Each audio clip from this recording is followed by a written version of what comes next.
أعوذ بالله من الشيطان الرجيم بسم الله الرحمن الرحيم 51. Sure Zariyat Mekkede nazil bo'lgan 60 oyat. Nahayt shafqatlik, mehribon Allohning ismi bilan boshlayman. Tuproqni so'rg'uvchi shamollar bilan qasamki, yomg'irlarning eg'irligini ko'targuvchi bulutlar bilan qasamki, suv ustida yenik mang'uvchi kemalar bilan qasamki, ishni, ya'ni bandalar orasida rizqlarni, yurtlar orasida yomg'irni taqsim qiluvchi farishtalar bilan qasamki, sizlarga va'da qilingan savob, azob, qiyomat qatorliqlar albatta rostdir.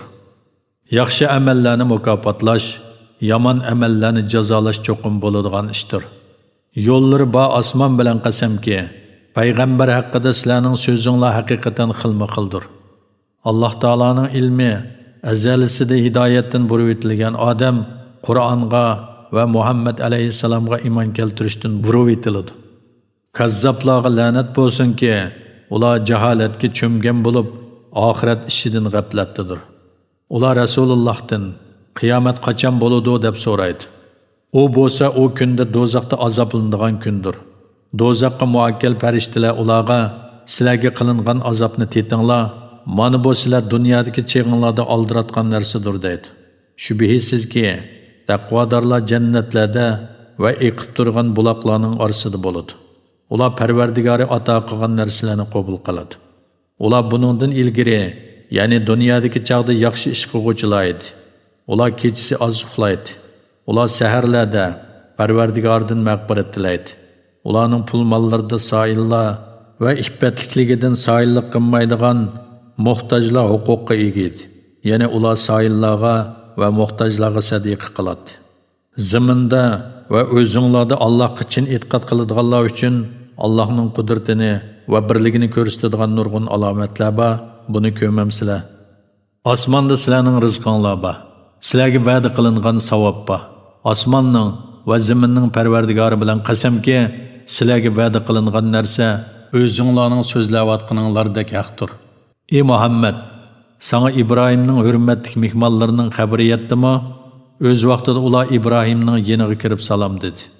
İbrahim salomni ilik oldi. Ichida notanish odamlar dedi.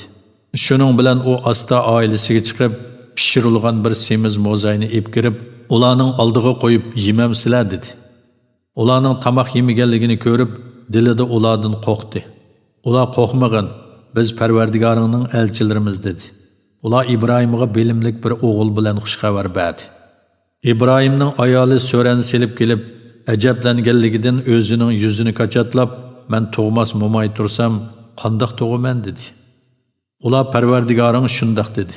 U haqiqatan hikmat bilan ish qiluvchidir, hammani bilguvchidir dedi.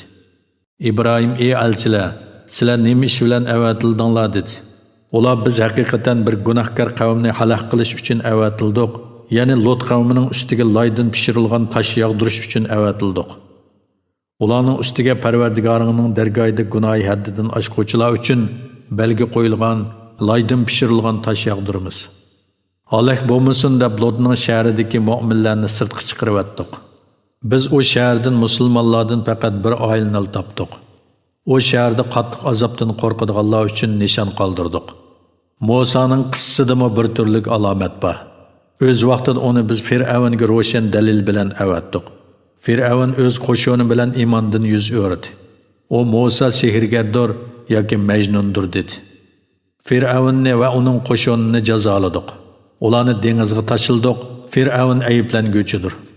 Odning qissidimi bir turlik alomat bor. O'z vaqtida ularga yomon bo'ronni avatdik. O yana bo'ron har qanday narsaning yenidan o'ssa, uni chirigan so'ngakdek titmi talon qilib o'tadi. Samudning qissidimi bir turlik alomat bor. O'z vaqtida ularga sizlar vaqtlik foydalaninglar dedik. Ular Parvardigorning amriga qarshi chiqdi. Ularni chaqmoq aloq qildi. Holbuki ular azobning tushayotganligini ko'zlari bilan ko'rib turadi. Ular azob tushgan vaqtda o'rinlaridan turishqimi, o'zlarini qo'g'dashqimi qodir bo'lolmadi. Ilgari Nuhning qavmini halok qildik. Ular haqiqatan fosiq qavm edi. Osmonni qudrat bilan barpo qildik. Biz haqiqatan uni davomli kengaytguvchilarimiz. Zaminni yoydik. biz nima degan yaxshi yoyg'uvchimiz. Sizlar ibrat elishinglar uchun har bir narsani jup yaratdik. Ey Muhammad, aytqinki, Alloh tarafga qaytinglar. Men haqiqatan sizlarga Alloh tarafidan kelgan ochiq ogohlantiruvchiman. Sizlar boshqa ma'budni Allohga sherik qilmanglar. Men haqiqatan uning tarafidan kelgan ochiq ogohlantiruvchiman. Ulardan ilgirki ummatlarmi shundoq edi. Ularga har payg'ambar kelsalar, ular uni bir sehrgar yoki bir majnun dedi. Ular payg'ambarlarni inkor qilishni bir-biriga tavsiya qilishganmi? Hargiz undaq emas. Ular haddidan oshquvchi qavmdir. Ulardan yuz o'rgin. Sen malomat qiling'uvchi emassan. Vaz nasihat qilgin. Vaz nasihat mu'minlarga foydali. Jillarni, insonlarni faqat menga ibodat qilish uchun yaratdim. Ulardan men rizq tilamayman va ularning meni oziqlantirishini tilamayman. Alloh haqiqatan hammaga rizq berguchidir. Qudratlidir. Allohning quvvati ortiqdir. O'zlariga zulm qilganlardan azobdan o'tganki halok bo'lgan do'stlarining nasibisidek nasibisi bo'ladi. Bular azobimga aldiratmasin.